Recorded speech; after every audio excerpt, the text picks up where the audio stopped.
અરે તમે છો કોણ ને આવી અજીબ અજીબ વાતો કેમ કરો છો? હું શ્રી કૃષ્ણ કનૈયો કાળિયો ઠાકર મુરલીધર શ્યામ દ્વારકાધીશ આવું કહીશ તો તું વિશ્વાસ કરીશ? હે કૃષ્ણ કનૈયા અર્જુનના રથ ઉપર બેસીને આખું મહાભારત જીતાડ્યું એ કૃષ્ણ કનૈયા? હા, એ કૃષ્ણ કનૈયો. શું મજાક કરો છો યાર? હું મજાક નથી કરતો. વાત એ નથી કે હું ભગવાન છું.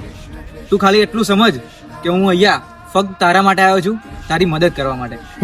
મારી મદદ કરવા માટે? તો મને એટલા બધા પૈસા આપી દો કે મારી ઉપર જે તકલીફ છે ને એ બધી દૂર થઈ જાય.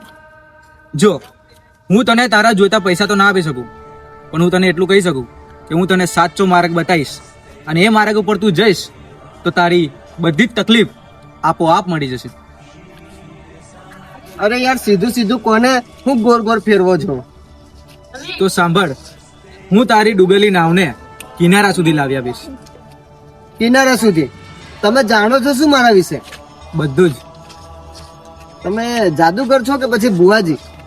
હું ના કોઈ જાદુગર કે ના કોઈ ભુવાજી. આ જિંદગી એક રથ છે જેના પર તું બેઠેલો છે, અને એ રથની ડોર મારા હાથમાં છે. અરે યાર કઈ સમજાય એવું બોલો. હું તારો સારથી, તારો મિત્ર, જે તને કોઈ દિવસ એકલો નહીં પડવા દે. મને તો આ બધું શું ચાલી રહ્યું છે ને એ જ નહીં ખબર પડતું. આય આ બાજુ બેસ, તને બધું સમજાવું.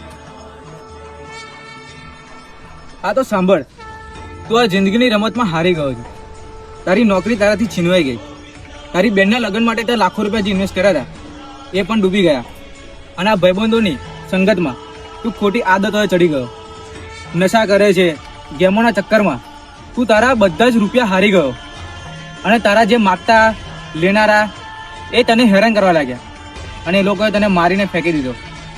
અને પછી છેલ્લે આખરે તારી જોડે મરવા સિવાય બીજો કોઈ રસ્તો ના રહ્યો. તું મજબૂર થઈ ગયો. સાચું ને?